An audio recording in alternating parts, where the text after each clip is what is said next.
कराची की सड़कों पर 3 दिनों से ना तो ऑटो चल रहा है और ना ही रिक्शा, जिससे आम लोगों को काफ़ी परेशानियों का सामना करना पड़ा है। इनके साथ जो ऑटो चालक है उन्हें भी कई तरह की परेशानी हो रही है, क्योंकि ये ऑटो ही उन लोगों के लिए रोजी रोटी का सहारा है।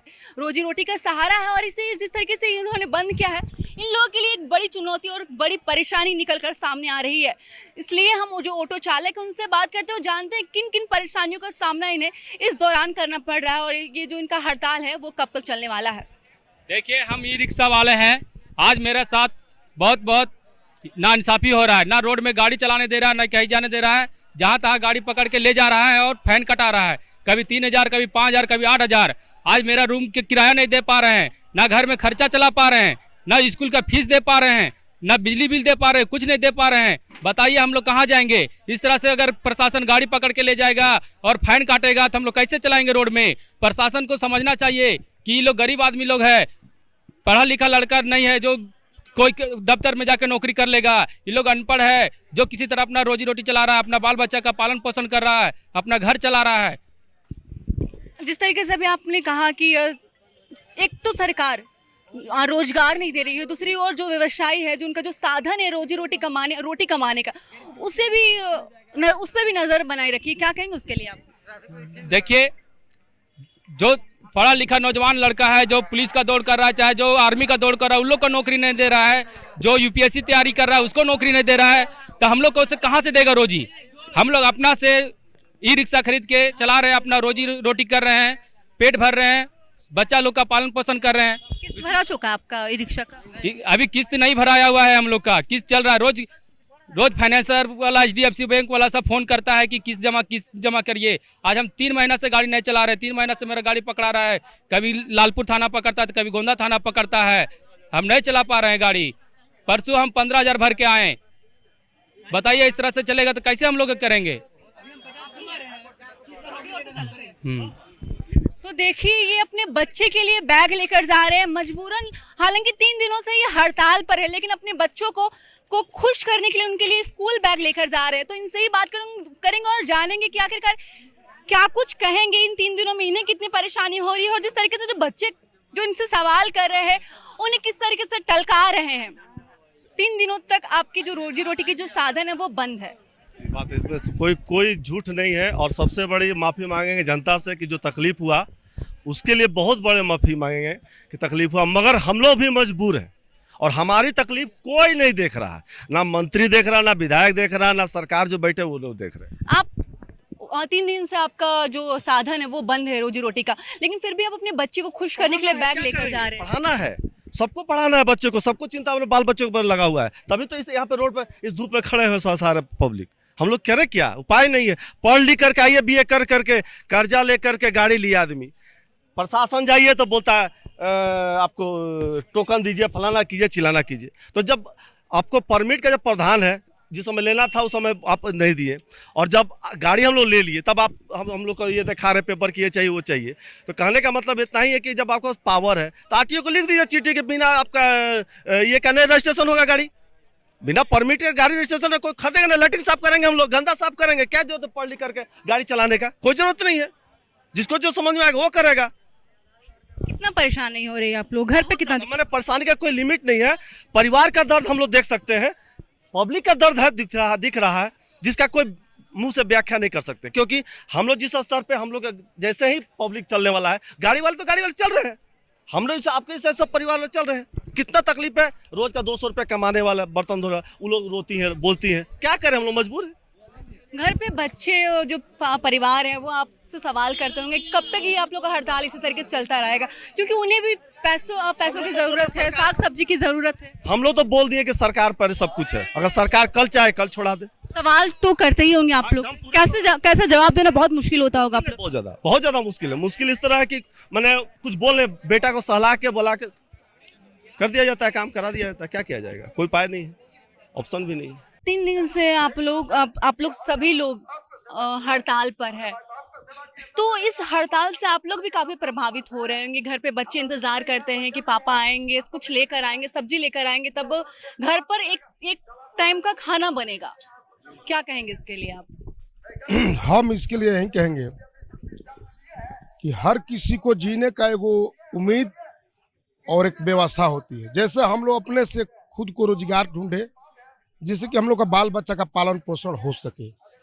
अब आप ही बताइए कि कहीं हम लोग बाहर भीतर जाते हैं तो हम लोग को मान सम्मान नहीं मिलता। हम लोग अपने राज्य में जब कमा रहे हैं, खुद को अपना धंधा खड़ा किए हैं, आज जो धंधा बंद हो जाएगा तो आप इसी से अंदाजा लगा लीजिए कि हमारे बाल बच्चे और परिवार, जिससे कि हम लोग का बीमारी वगैरह वगैरह हर तरह की परेशानी है, इसमें पूछने की कोई बात नहीं है। हम नहीं, जितने लोग हैं सब परेशान हैं। यहाँ तक कि हम लोग मान के चलिए परिवार तो परेशान है, ये है, हम लोग परेशान है, बच्चा भी परेशान है। प्लस पॉइंट में 3 दिन से जो हम लोग का हालात है, अब सरकार सुन नहीं रही है। अब तो सरकार का काम है, हम लोग का तो काम है नहीं। हम लोग तो मजदूर आदमी है, एक तरफ से हम लोग मजदूरी कर रहे हैं, सुबह से निकालते हैं, शाम को कमा के जाते हैं, साग सब्जी नमक रोटी दाल जो भी मिलता है हम लोग खा के सो जाते हैं। अब इसे सरकार को अंदाजा लगाना कि हम लोग क्या करें, इसके बाद हम अपना बंद करते हैं। एक और सवाल है, आपने जिस तरीके से बताया कि 3 दिन तक आप इसी तरीके से बिना कोई कमाई के घर जा रहे हैं, बिना कोई पैसा के, बिना कोई सब्जी के घर जा रहे हैं, तो घर पे लोग नहीं बोल रहे हैं कि कब तक ये हड़ताल चलेगा, बंद कीजिए? मैडम घर पे क्या लोग बोलेंगे, वो भी जान रहे हैं कि गाड़ी हम लोग को चल नहीं रही है, बाल बच्चे किसी तरह जी रहे हैं। अब मान के चलिए अगल बगल इर्द गिर्द से तो भगवान कहावत में है कि भूखे जगाते हैं लेकिन भूखे सुलाते नहीं है। किसी तरह पेट तो भरना पड़ेगा ना, लेकिन ये कब तक सरकार सुनेगी, ये गरीब को हाय कितना दिन लेगी, अब तो सरकार के ऊपर है। आप लोग का कब तक चलेगा ये अनिश्चितकालीन हड़ताल? जब तक सरकार इसकी बात को अगर पूरी नहीं करती है तब तक सुना नहीं जाएगा, तब तक चालू रहेगा, जारी रहेगा ये थी। लेकिन इस हड़ताल से सरकार से ज्यादा आप लोग भी प्रभावित हो रहे हैं। प्रभावित तो हो रहे हैं, बाल बच्चा ट्यूशन छुड़वा दिया गया है, स्कूल छुड़वा दिया गया है, पढ़ाई का पैसा पूरा नहीं होता, स्कूल से मास्टर निकाल दिया जाता है। तो क्या करे, सरकार सुन नहीं रहा है। इससे पहले भी 2-2 बार गाड़ी पकड़ा चुकी है, वहाँ पैसा भर भर के बाल बच्चा का पढ़ाई पहले से छुड़ा के बैठ चुके हैं हम लोग। तो क्या करें हम लोग, अब मजबूरी कदम उठाना पड़ा है। कोई पहले तो बहुत बार हम लोग बोल के थक चुके, तब लास्ट में स्ट्राइक लिए हैं। और ये हेमंत सोरेन भैया से भी कहना चाहता हूँ कि वो जो 1000 मैया योजना जो चालू किए हैं, वो अभी कोई 5 साल से नहीं दिए हैं, जो उसके लिए आदमी वोट दे देगा उनको, माता और बहनें सभी, वो 2 महीना सिर्फ 2 महीना देने जा रहे हैं। और चाहेंगे कि उससे, और जितना ये रिक्शा वाले भैया हैं वो हर घर जो पैसेंजर बैठेगा उनको समझाएंगे कि भैया ठगने का काम किए हैं, जुर्म करने का काम किए हैं, इनको जो है वोट नहीं देना है। तो भैया होश में आइए, तो हर ड्राइवर जो आपका साथ देगा, होश में नहीं आइएगा तो ड्राइवर समझाएगा कि आप इससे तो अच्छा बीजेपी है, चाहे जो भी करे मगर बीजेपी को वोट दीजिए। तो फांसी लगाने का काम किया है, जहर देने का काम किया है। आज बाल बच्चा का पढ़ाई छूटा है, कुछ दिन होते होते किसी घर में हड़िया, बहुत से आदमी ऐसे बोल रहे हैं कि हमारे घर में हड़िया बंद हो गया है, कल के लिए हड़िया बंद हो जाएगा, बाल बच्चा ऐसे ही भूखे मर जाएंगे।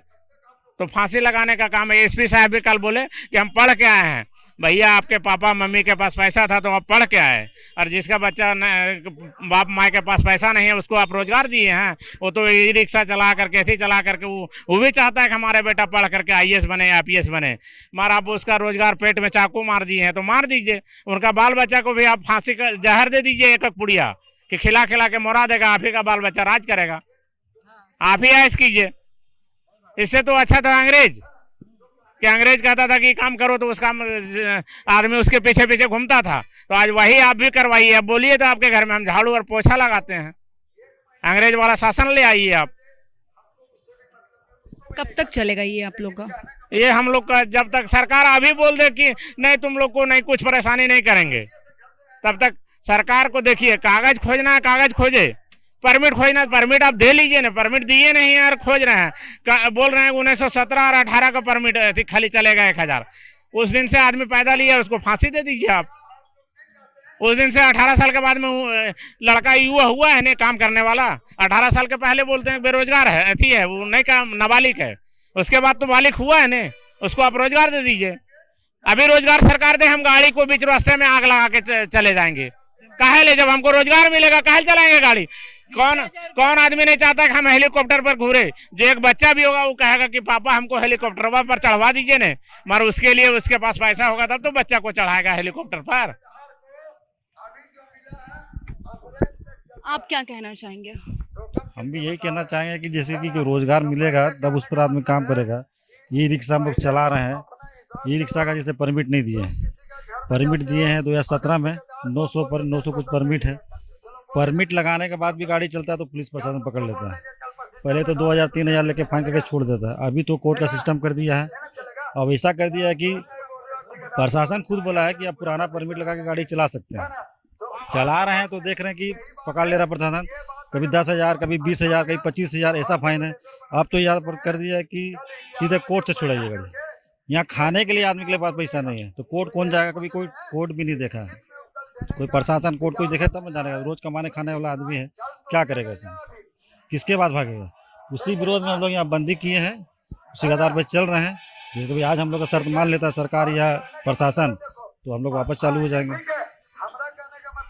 अच्छा, एक सवाल है आपसे, एक और सरकार रोजगार नहीं दे रही है, जैसे कि अभी उन्होंने बताया कि सरकार रोजगार नहीं दे रही है, और दूसरी ओर अगर कोई अपनी मेहनत से अपनी ऑटो चला रहा है या फिर उनका कोई दुकान है, कोई व्यवसाय कर रहा है, उसे भी सरकार हटाना चाह रही है, गरीब के पेट में लात मारना चाह रही है, क्या कहेंगे इस पे आप?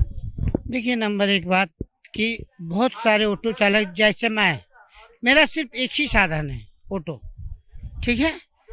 हमने 30,000 रुपया दे के ऑटो निकाला, ठीक है। परमिट 5 साल के लिए दिया गया, यानी जैसे मान लीजिए 2004 में एक सरकारी नौकरी लगा था तो 2000 मार्च के बाद जिसको नौकरी मिल रहा है उसको पेंशन नहीं मिलेगा, गवर्नमेंट का नियम था। और 2004 से पहले जिसको नौकरी मिला उसको पेंशन मिलेगा। तो जिसको परमिट मिल गया है 5,000 जो परमिट है, तो उसमें छेड़छाड़ नहीं करना चाहिए। आने वाला जो परमिट है, आगे जो इस सब का भाई का मांग है परमिट, उसको आप रूट परमिट में खींचेगा ना। हम तो भैया कर्जदार हो गया बैंक का। अब मेरे बच्चे स्कूल में पढ़ते हैं, अभी मेरा बच्चा मैं लाने नहीं गया, एक बगल वाला को फ़ोन कर दिया, उससे पैसा लेगा, घर आएगा। मेरा स्कूल से 6 किलो, मेरा परमिट है रिम्स से 16 किलोमीटर, मेरा रिम्स से मेरा घर है कमरे आश्रम रिंग रोड 12 किलोमीटर पड़ता है। जब आप परमिट दिए हैं, अगर रूट में जब मैं परमिट मिला तो उसमें ये नहीं लिखा हुआ था मैडम कि आपको इस रूट में चलना है। मान लीजिए हमको रातू रोड से या पिस्का मोड़ से रेलवे स्टेशन का हमको पैसेंजर मिला, हम गए, लेकिन वो चीज़ तो बैंड हो जाएगा ना। लेकिन जो नियम हो चुका है और जो होने वाला है उसमें डिफरेंस है। इस चीज़ को प्रशासन को समझना चाहिए। नहीं समझेगा तो जो 5 लाख का जो कर्जा है, आप 3.5 लाख रुपया गाड़ी का दाम है, आप 20,000 50,000 दे के गाड़ी लिए, प्राइवेट ब्याज से लिए, 5 लाख रुपया गाड़ी पड़ गया तो कहाँ से होगा? नियम जो होता है वो आने वाला के लिए बनता है, नियम जो बन चुका वो नियम टूटा नहीं जाता है। अब ये प्रशासन के हाथ में जबरदस्ती, मतलब आप बेरोजगार, जैसे हमको मिल गया तो हम सोचे ना भाई कि हम अपना बच्चा को एक अच्छा विद्यालय में पढ़ाएंगे। तो आजकल पढ़ाई भी सस्ता नहीं है, ये तो आपको भी मालूम है। कोई भी स्कूल से 1,000-1,200 नीचे फीस नहीं है, उसका है 7-8 हज़ार रुपया इंस्टॉलमेंट जा आता है, घर खर्च है, सब चीज़ है। तो उसको देखते हो आदमी सपना वही उतना ही देखता है मैडम जब उसका साधन हो जाता है। आज जब आप सपना कोई चूर कर दीजिए, जो सपना देखा, अब हम सोच रहे कि मेरा बेटा अच्छा पढ़ के, लेकिन अचानक से बोलिएगा कि आप परमिट 4 किलोमीटर में चलिए, वो कैसे होगा? जो 16 किलोमीटर उसको रहने दीजिए। अब फिर आगे जो हाँ, आप नियम लागू कर सकते हैं, 5 पैसेंजर, ड्रेस, इस सब आप कड़ाई कर सकते हैं। टेम्पो का पहचान होना चाहिए ड्रेस, नहीं तो किसी से जाने कोई क्राइम करके निकल जाता है, कुछ करके। अच्छा आदमी, कोई क्राइम आदमी भी टेम्पो निकाला, चल गया। अभी परसों पेपर में भी देता है, लेकिन सारा समाज गंदा नहीं होता है, कुछ न कुछ तो हर जगह अपवाद है। इसलिए मैं इतना ही कहना चाहूँगा, मैं तो जमीन में आ जाऊँगा। आप 4 किलोमीटर में कितना कमाएगा आदमी? 5 किलोमीटर में क्या चीज़ सस्ता है? हर चीज़ तो दाल 50 से 100 हो गया, तेल 100 से 200 हो गया, गैस हो गया 500 से 1000। आदमी तो जीते जी मर जाएगा। एक परिवार में कम से कम 6 फैमिली रहते हैं, पति पत्नी 2 बच्चे, कम से कम गवर्नमेंट अनुसार एक माता पिता को तो छोड़ नहीं सकता है ना आदमी। इस सब को देखते हुए प्रशासन को अपनी जिम्मेदारी समझनी चाहिए। तो देखा आपने जितने भी ऑटो चालक है जो 3 दिन से हड़ताल पे, उन्हें भी काफी परेशानियों का सामना करना पड़ रहा है। कई ऐसे लोग हैं जिन्हें अपने बच्चों को मजबूरन स्कूल नहीं भेजना पड़ रहा है, और कुछ ऐसे भी लोग हैं जिनके घर पर खाने की कमी हो गई है, लेकिन मजबूरन उन्हें इस हड़ताल का हिस्सा बनना पड़ रहा है, क्योंकि जिस तरीके से सरकार की ओर से जो परमिट में बदलाव किया गया है, उस परमिट से जो चालक है वो खुश नहीं है।